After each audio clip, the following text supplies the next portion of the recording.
नमस्कार दोस्तों, स्वागत है आप सभी का आपके अपने यूट्यूब चैनल आचार शिक्षा केंद्र में। पुनः स्वागत है छंद श्रृंखला में। कल हमने पढ़ी थी छंद की परिभाषा और छंद के भेद। आज हम पढ़ेंगे छंद के अंक। दोस्तों, ये हम पहले ही पढ़ चुके हैं। छंद कविता को लय और सौंदर्य प्रदान करता है। छंद से कविता में लयात्मकता आती है और वह संगीतमय बनती है, जो मन को बहुत अच्छी लगती है, अर्थात कविता का सौंदर्य बढ़ जाता है। वर्णों या मात्राओं के निश्चित क्रम से बनी हुई रचना को छंद कहते हैं। छंद कविता में लय, गति और मधुरता उत्पन्न करता है। यह भी हम पिछली बार पढ़ चुके हैं, एक तरह से हमारी पुनरावृत्ति है। आज हम पढ़ेंगे छंद के प्रमुख अंग। छंद के मुख्य अंग हैं वर्ण, मात्रा, लघु और गुरु। अर्थात वर्ण और जो मात्राएं होती हैं वो दो तरह के होते हैं, लघु अर्थात छोटा और गुरु अर्थात बड़ा। वर्ण भी छोटे बड़े होते हैं और मात्राएं भी उनकी वर्णों के अनुसार ही छोटी बड़ी होती हैं। गण, यति, गति और तुक। यति रुकने का स्थान, काव्य पंक्ति को बोलते समय रुकने के जो स्थान होते हैं उनको यति कहते हैं। जिस प्रभाव से पढ़ा जाता है काव्य को वह गति होती है, तथा दो काव्य पंक्तियों के अंत में एक जैसे शब्द आना, एक जैसे उच्चारण वाले शब्द आना तुक कहलाता है। जैसे यति और गति दोनों ही शब्द एक दूसरे के तुकबंदी वाले शब्द हैं, तुकांत शब्द हैं। यति में भी अंत में ता आ रहा है और छोटी की मात्रा, और गति में भी अंत में ता है और छोटी की मात्रा। अब देखते हैं वर्ण क्या है। तो हमें पता है वर्ण भाषा की सबसे छोटी इकाई है, जिसके और टुकड़े नहीं किए जा सकते। यह सबसे छोटी ध्वनि होती है और यह अखंड होती है। छंद में वर्णों की संख्या का भी महत्व होता है। छंद में छंद जो होते हैं वो तीन तरह के होते हैं, वर्णिक, मात्रिक।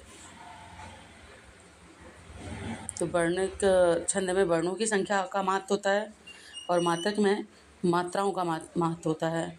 जैसे एक उदाहरण दिया है कमल, इसमें 3 वर्ण मिले हुए हैं, किंतु ये छंद नहीं है। मात्रा क्या है? किसी वर्ण के उच्चारण में लगने वाले समय को मात्रा कहते हैं।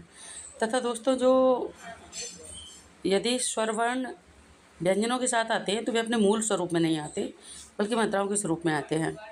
छंद में मात्राओं की गणना बहुत महत्वपूर्ण होती है।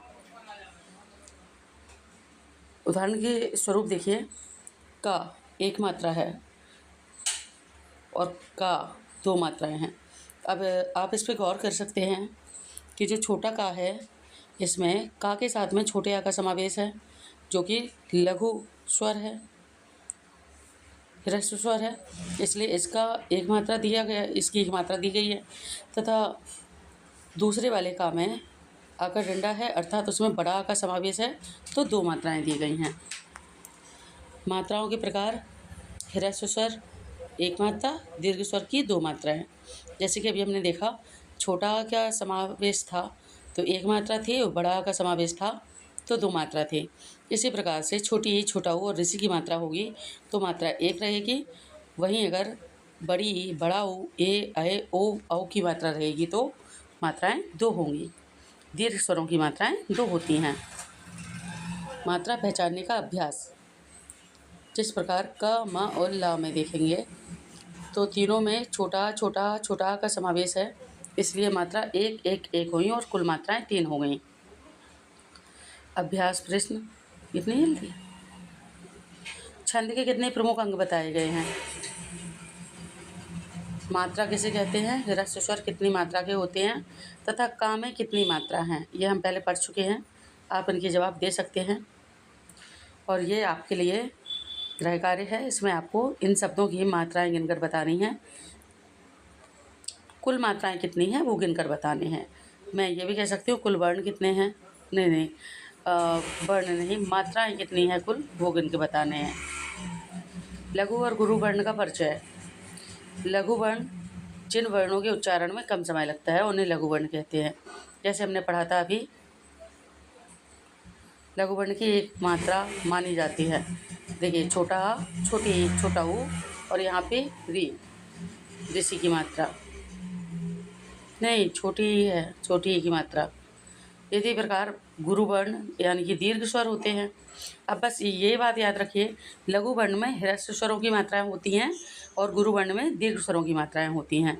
ह्रस्व स्वरों की मात्राओं में एक मात्रा काल का समय लगता है, मात्रा एक ही गिनी जाती है, तथा दीर्घ स्वरों की मात्राएं 2 होती हैं, 2 मात्रा काल का समय लगता है, अतः इनको 2 ही गिना जाता है, मात्राओं को 2 में ही गिना जाता है।